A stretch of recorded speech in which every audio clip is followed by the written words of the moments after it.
Selamat malam semuanya, ya ini Talk edisi 18 Oktober 2023. Seperti biasa, malam ini kita akan berikan update market ISG dan saham-saham yang sudah masuk di kolom komentar Talk edisi terakhir, edisi 17 Oktober.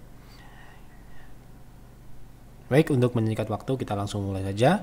Sebelum saya mulai, silahkan bagi Anda yang sudah merasakan manfaat dari Talk, dukung kami dengan klik like, dan bagi yang mungkin belum subscribe, silahkan subscribe. Kita mulai dari ISG. Hari ini ISG bisa dikatakan konsolidasi ya, melanjutkan konsolidasi, turun 0,1%, namun tidak ada perubahan dari rentang geraknya, masih di rentang pergerakan yang sama dengan perdagangan kemarin atau beberapa hari terakhir ini ya. Jadi sementara ini kita masih melihat konfirmasi lanjutan uptrend, ISG harus naik di atas 6950, jadi apabila tutup di atasnya itu adalah sinyal yang cukup bagus. Namun sebaliknya jika ternyata turun atau menembus support misalkan di bawah 6870 atau misalkan turun di bawah 6830, itu adalah sinyal yang negatif ya, jadi harus berhati-hati.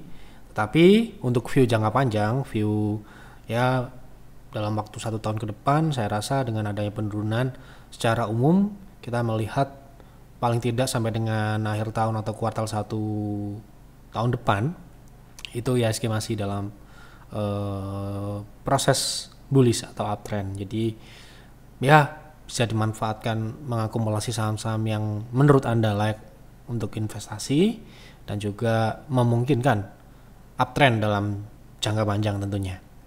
Seperti itu. Kita langsung masuk ke pembahasan saham ya. Jadi ini ada beberapa, cukup banyak ya. Terima kasih untuk yang sudah memberikan ide. Silahkan isi kembali di kolom komentar saham apa yang menarik untuk dibahas di Talk selanjutnya. Yang pertama, maaf Pak Yef, saya masih hold hoki ikut PTR tadi, kira-kira bisa ke TP2 tidak ya? Atau ada target lebih tinggi menurut pandangan Pak Yef? Makasih Pak. Bukannya hoki sudah hit TP2 ya? Ya mungkin ini pertanyaan belum naik kali ya. Nah ini ya, tadi pagi kita trading jam 9.15, kita beli hoki belum naik ya. Tadi bahkan sempat turun dulu ke 135, jadi itu adalah kesempatan yang bagus untuk membeli hoki hari ini. TP2 nya di 160 ya, jadi sudah seperti yang Anda lihat di sini 144 160 sudah tercapai. Jadi hari ini harusnya bisa profit 17% ya yang ikut beli. Nah pertanyaannya adalah berapakah target naik hoki selanjutnya? Jadi sekarang ini hoki sudah mencapai 0,38, berarti potensi selanjutnya adalah 0,5 yaitu di 178, itu satu. Kemudian best price nya di level kebetulan di 0,6 nya itu adalah 200 ya, jadi kemungkinan mengarah ke 200 untuk hoki. Seperti itu bagi Anda yang mungkin masih hold dan masih pengen TP lebih tinggi dari rekomendasi kami, monggo silahkan. Kemudian proteksinya bisa dinaikkan misalkan di 150 ya. Jadi Anda bisa cut profit di situ, masih profit di situ ya. Oke. Pak minta tolong bahas unik secara teknikal, apakah menarik untuk di swing trade jika dilihat sepertinya membuat pattern bullish pennant. Gimana risk rewardnya? Apakah menarik? Nah ini pertanyaan bagus ya. Unik.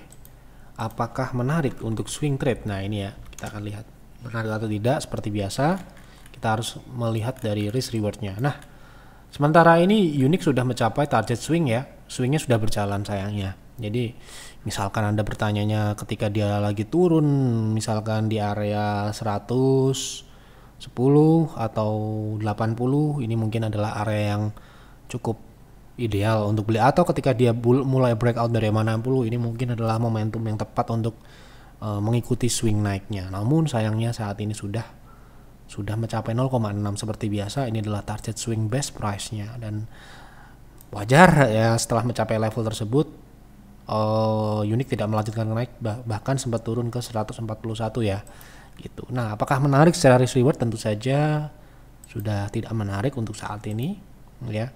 Jadi ini tipikal saham super agresif, jadi mungkin saya akan menunggu dia di support lagi kalau saya ya. Khawatir dibanting seperti ini, kalau dibanting seperti ini kan meeng ya, susah untuk keluar. Jadi saran saya tunggu dia koreksi di 0,3 itu di 136, tapi itu pun perlu dikonsultasikan lagi. Kalau Anda member, konsultasikan ketika memang sudah benar-benar tercapai di 136. Atau bagus lagi misalkan dia turun di bawah di EMA 60-nya ya, meretest EMA 60. Karena MA60 ini sifatnya dinamis mengikuti pergerakan harga, tentu saja ya ini lagi-lagi ya nanti kita akan lihat di berapa. Tapi saat ini di 123. Jadi kalau saya nunggu dia turun di 135 sampai dengan 123 itu sekitar 20% dari harga saat ini. Jadi ya tentu saja secara risk reward tidak menarik ya. Kita tuh fokus di saham-saham yang akan naik seperti hoki misalkan, baru akan naik ya. Jadi misalkan kita gagal, risknya ya cuma maksimal 5%. Tapi kalau kita terlanjur beli saham yang sudah naik dan apalagi sudah mencapai target seperti Unique ini, misalkan baru beli hari ini, ya kita harus hati-hati gitu, waspada, karena ini saham ini swingnya sudah berjalan dan bahkan sudah mencapai target. Jadi perlu kita tahu ketika kita beli itu posisinya dia itu sudah naik atau akan naik. Kami di private trading fokus di saham yang akan naik, bukan yang sudah naik. Anda bisa lihat ya, tercermin dari risiko yang kita ambil ya, seperti itu. Oke, lanjut. Halo Pak Yep, berapa potensi penurunan saham HATM? Bagaimana trading plan jika mau memanfaatkan pullbacknya? Kita lihat, berarti posisi saat ini HTM downtrend gitu kan. Apakah target turunnya ini sudah tercapai atau belum? Sebenarnya saham ini belum bisa dikatakan downtrend ya kalau kita tarik uptrend line gitu. Memang dia sudah turun di bawah 60 gitu. Tetapi kalau kita tarik uptrend line dari awal, dan juga Anda bisa coba lihat di EMA60. Anda coba lihat EMA60 saja. Ini masih naik ya. Memang ini saham ini cukup agresif. Nah inilah yang saya bilang tadi ya. Kalau beli di sini ya siap-siap dibuat meeng seperti ini ya tentu saja. Maka dari itu kita harus fokus mencari target turunnya dulu. Ya, untuk apa? Bukan untuk pasti profitnya, bukan, tetapi risknya bisa kita toleransi. Nah, berapakah target turun dari saham ini gitu ya?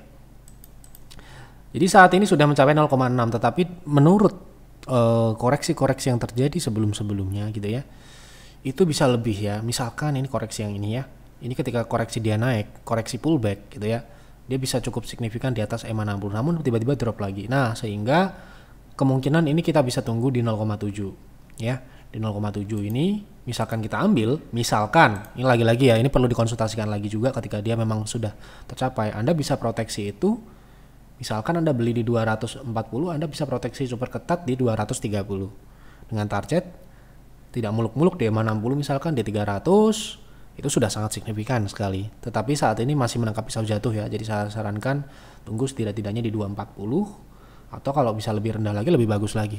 Sampai dengan ada momentum swing baru Anda ikuti. Ya. Berapakah proteksinya di titik terendah yang dia bentuk. Gitu ya. Oke. Oke, hari ini ada dua penanya terkait BTPS ya. Kita jawab langsung.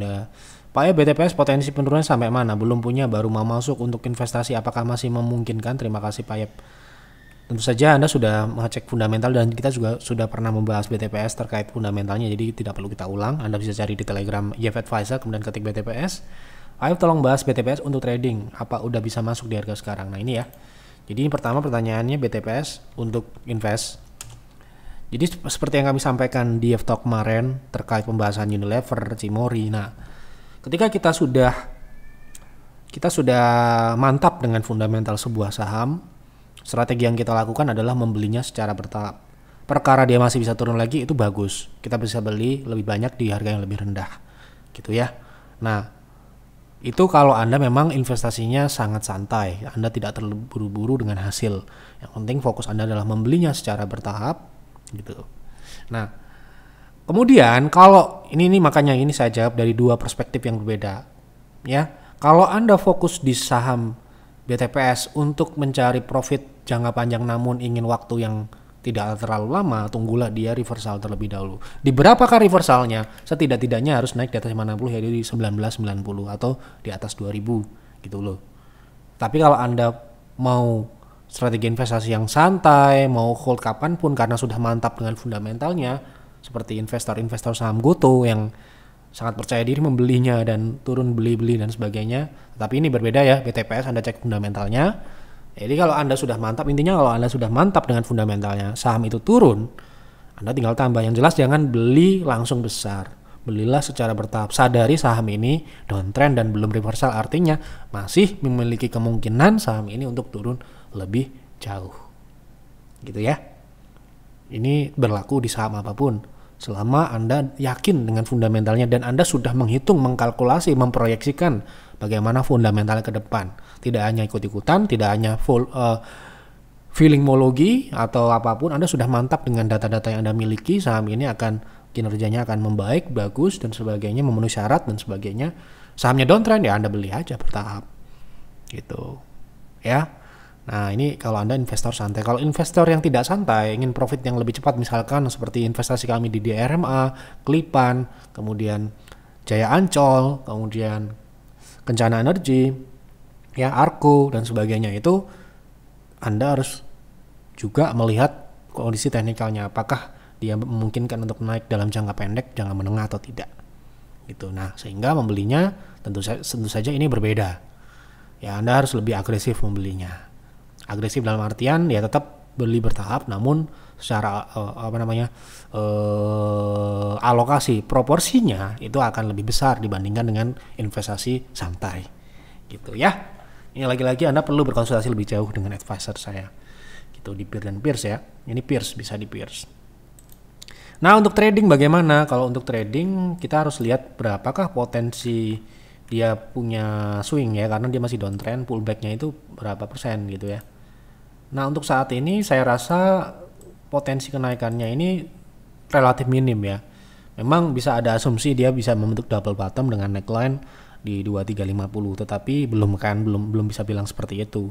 Sehingga kita harus masuk ke dalam saham ini yang rasional gitu. Rasionalnya kalau misalkan dia naik, dia akan menguji 60 terlebih dahulu, itu potensinya 6% kalau Anda mau. Itu termasuk profit yang cukup untuk Anda, monggo.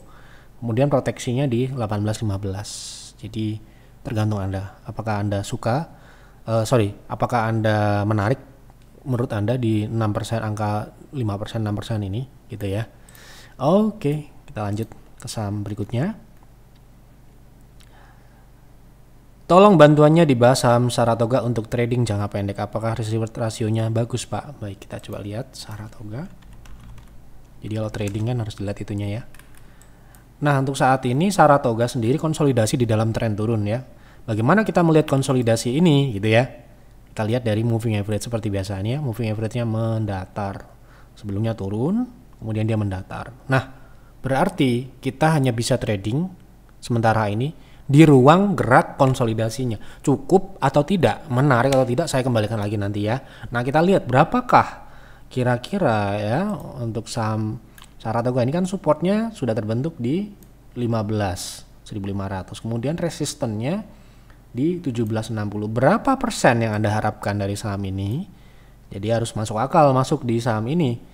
Ini sekitar 7% ya, itu sekitar 7% sampai dengan 8%-an atau 9% bisa, dengan risk sekitar 6%. Sehingga kalau saya mengacu pada aturan yang ada di private trading room, kita nggak boleh lebih dari 5%. Saya akan tunggu dia koreksi dulu di 1605, sehingga risknya akan berbeda ya, menjadi 4%-an gitu. Di harga saat ini loh, di penutupan saat ini kan di 1635, itu 6%. Jadi saya akan tunggu di 1610 atau di 1605. Itu akan lebih ya bisa ditoleransi. Tetapi sekali lagi, ini saham konsolidasi. Kalau ada opsi yang lain, saya akan milih yang lain yang tidak konsolidasi.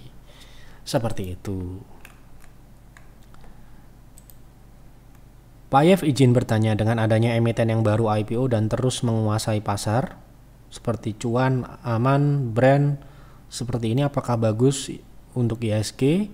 Secara PBV mereka seharusnya tidak di posisi harga saat ini. Nggak tahu, saya juga nggak ngitung PBV-an ya. Dengan rasio hutang yang tinggi dan lain-lain, apa yang menyebabkan market dikuasai mereka? Apa yang menyebabkan market dikuasai mereka ya karena market cap-nya mungkin besar ya gitu. Jadi ya sebenarnya tidak ada penguasaan market dan sebagainya mutlak. Jadi indeks itu adalah akumulasi dari keseluruhan. Memang ada pembobotan yang itu tercermin di dalam beta, tapi tidak tercermin dalam PBV atau rasio hutang dan sebagainya. Jadi mau PBV-nya berapa, kayak mau 10 kali, mau 100 kali, mau 1 juta kali, nggak ada hubungannya. Tapi market cap lah yang berpengaruh terhadap indeks. Ya, seberapa besar dia bisa membuat pergerakan indeks berubah, entah itu naik ataupun turun, ya itu tercermin di market caps-nya. Ya, jadi menurut saya tidak ada penguasaan mutlak terhadap sebuah saham tadi, karena indeks itu adalah harga saham gabungan, dari namanya udah gabungan, bukan dari segelintir saham saja, tapi banyak saham. Ya, seperti itu. Jadi dan tidak ada, menurut saya ya, tidak ada hubungannya dengan book value, tidak ada hubungannya dengan PER, tidak ada hubungannya dengan DER, tidak ada hubungannya dengan rasio-rasio itu. Mereka mempengaruhi market karena caps-nya besar. Ya, semakin besar tentunya semakin berpengaruh. Gitu toh? Ya, semakin besar sebuah ikan di dalam lautan, ya semakin besar dia bisa menciptakan ombak, gitu kan. Oke, gitu ya. Sedikit edukasi. Selamat malam Pak Yat, tolong bahas saham Apex dan HATM tadi sudah. Untuk trading bagaimana risk rewardnya, kita bahas Apex. Oke.